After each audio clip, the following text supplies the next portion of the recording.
eu quero compartilhar com você uma das verdades pivotais, essenciais da fé cristã. Vamos falar sobre justificação pela fé. E basear esta mensagem em Romanos capítulo 5, versos de 1 a 5. Vamos ouvir a leitura deste texto. Justificados, pois, mediante a fé, temos paz com Deus por meio de nosso Senhor Jesus Cristo, por intermédio de quem obtivemos igualmente acesso pela fé a esta graça na qual estamos firmes, e gloriamo-nos na esperança da glória de Deus. E não somente isto, mas também nos gloriamos nas próprias tribulações, sabendo que a tribulação produz perseverança, e a perseverança, experiência, e a experiência, esperança. Ora, a esperança não confunde, porque o amor de Deus é derramado em nosso coração pelo Espírito Santo, que nos foi outorgado. Os estudiosos dizem que Romanos é a cordilheira do Himalaia de toda a revelação bíblica. Romanos é o Evangelho segundo Paulo. Na verdade, é uma espécie de tratado teológico. A carta mais robusta que Paulo escreveu. A carta que mais influência exerceu na história do cristianismo.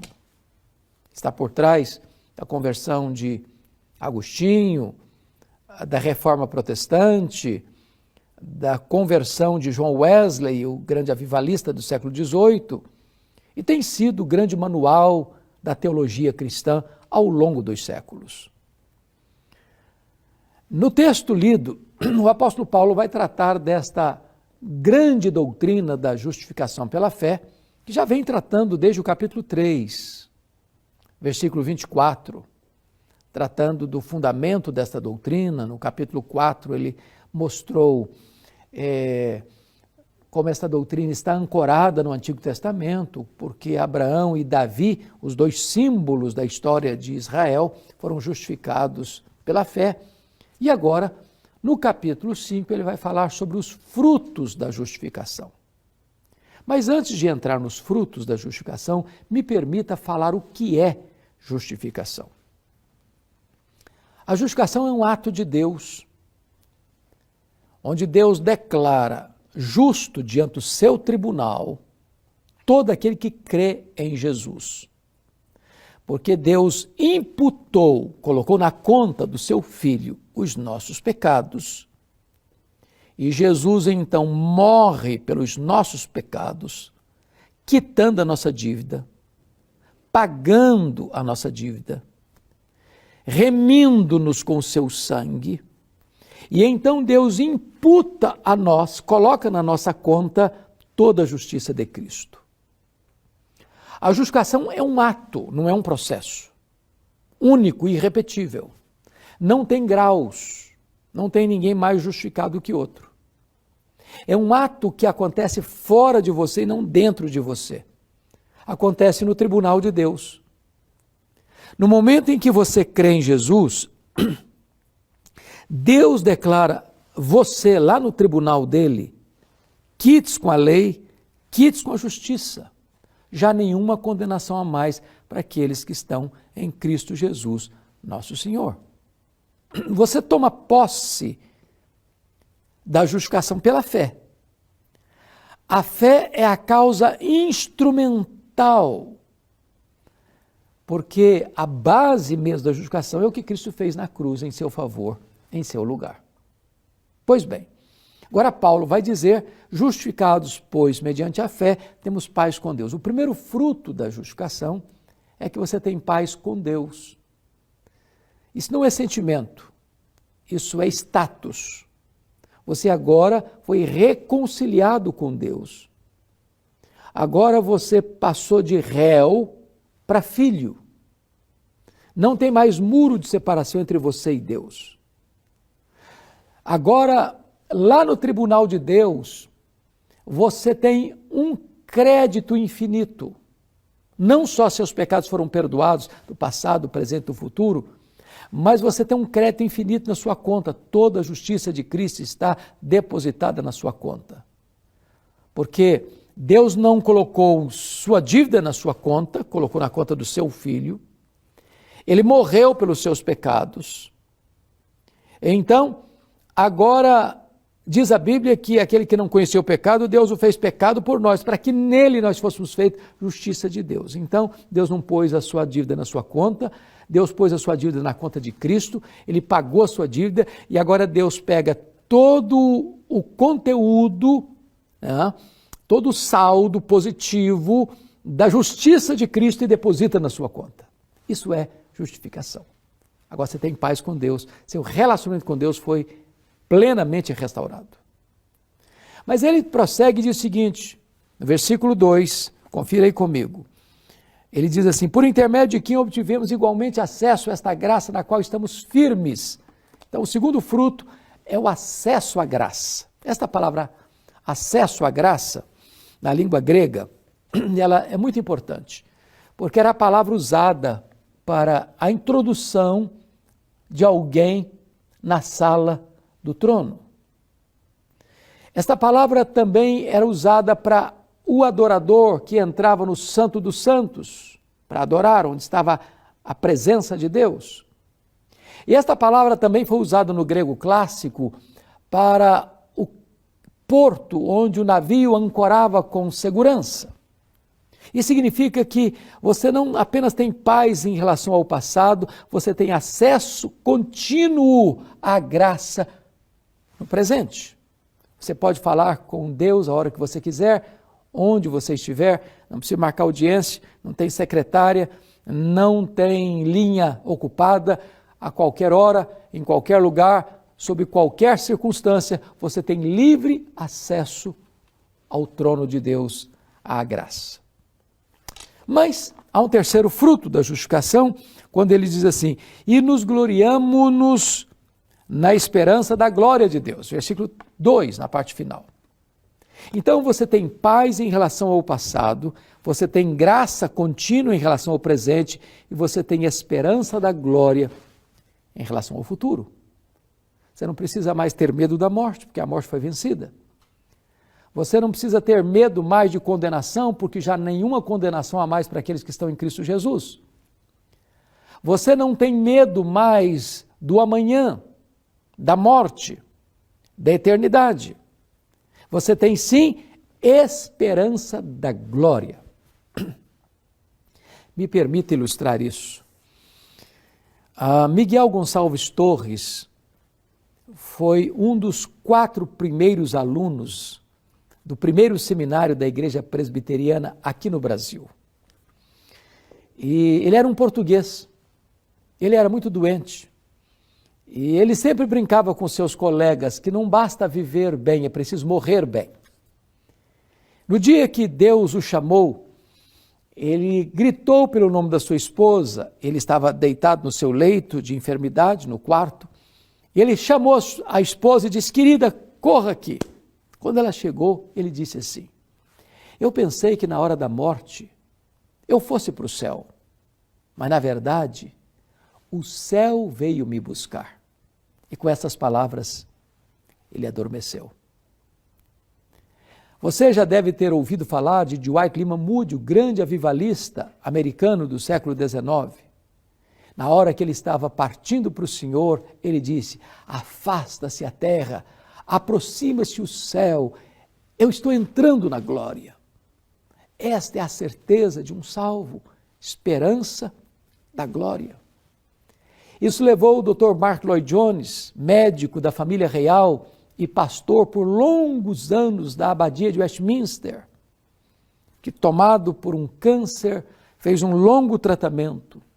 Quando ele já estava nos momentos mais finais da vida, os recursos da medicina não podiam mais atender à necessidade que ele tinha de recuperar a sua saúde, ele reuniu a sua família e disse para a sua comunidade, a sua igreja, não orem mais pela minha cura, não me detenham da glória.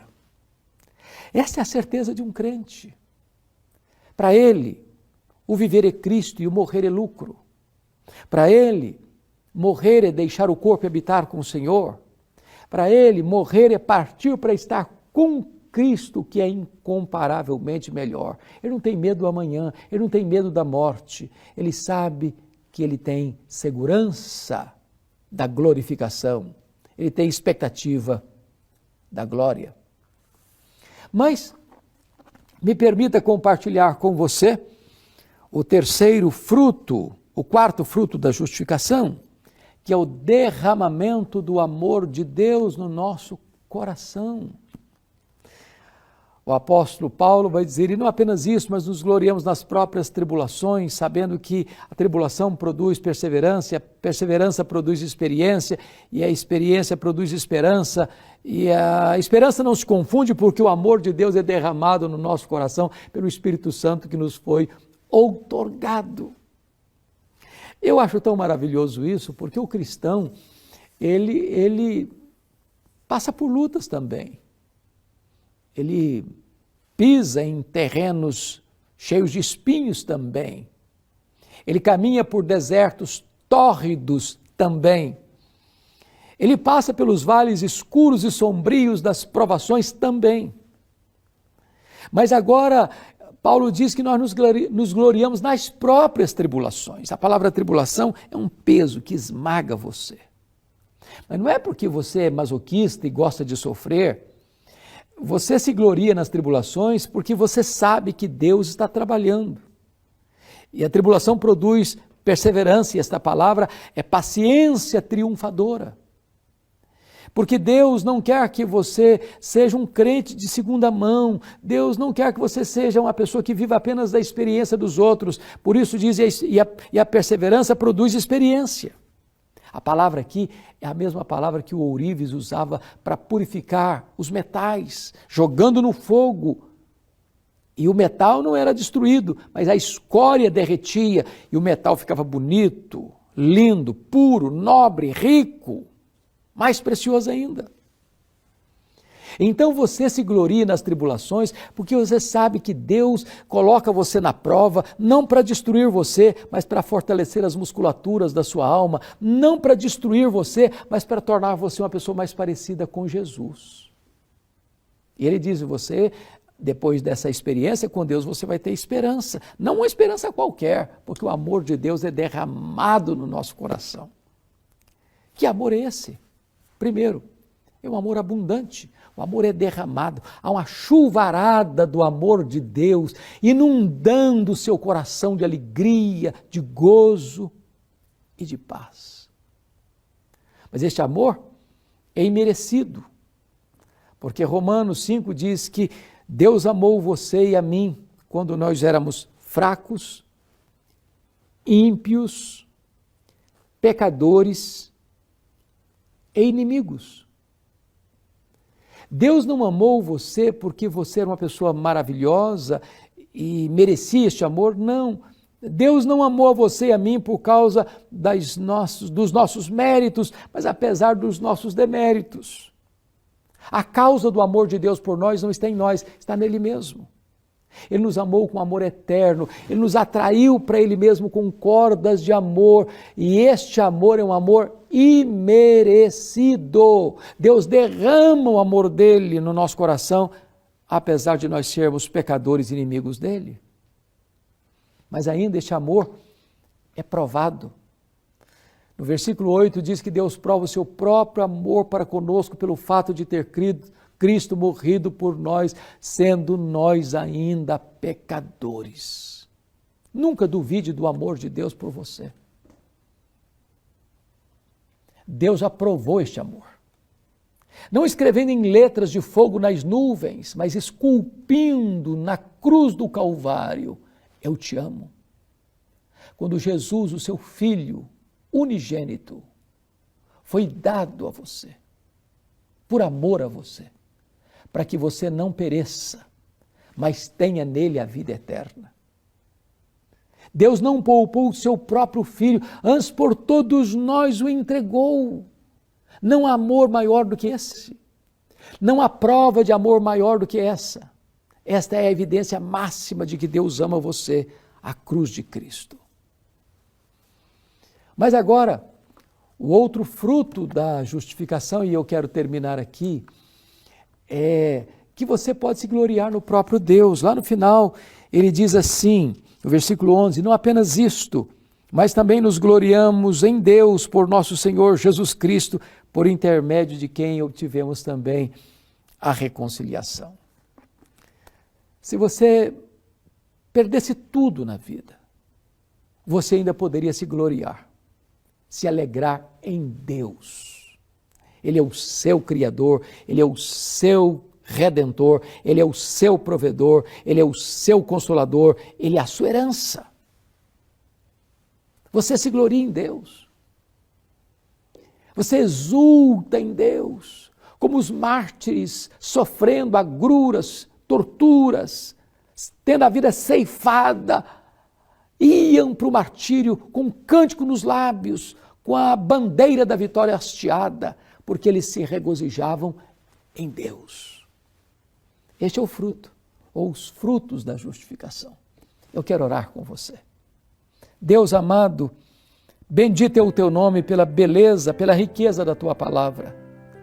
E eu te peço agora que tu apliques esta palavra ao coração de todos aqueles que estão nos assistindo. Assim oramos, em nome de Jesus. Amém.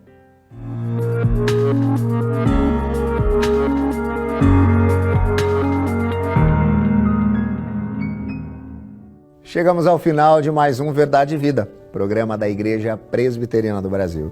E se você foi, assim como eu, ricamente abençoado por essa mensagem que nós tivemos aqui, você pode receber esse programa aí na sua casa para poder compartilhar com seus amigos e parentes. É muito simples, basta você mandar uma mensagem de WhatsApp com a palavra VIDA para o código de área 11 947 18 9450 e você vai receber aí no seu telefone celular esse programa para você poder compartilhar com quem você quiser. Você pode também encontrar outros programas no nosso canal do YouTube, youtube.com/programa Verdade e Vida, e também no canal da IPB, Igreja Presbiteriana do Brasil, o youtube.com/IPB Oficial. Que Deus continue abençoando a sua vida e que você saiba que por meio do nosso programa nós temos nos esforçado a trazer todas as semanas a mensagem do Evangelho da Graça, de maneira que isso possa trazer esperança a você, que te leve a compreender quem nós somos e como nós dependemos do Deus Criador de todas as coisas e como Ele nos amou e se revelou a nós em Cristo Jesus, o Deus encarnado que entrou na história para nos trazer de volta para um relacionamento real com Ele e assim nos justificou. Nosso programa Verdade e Vida vai ficando por aqui, mas semana que vem tem mais, nesse mesmo horário, nesse mesmo canal.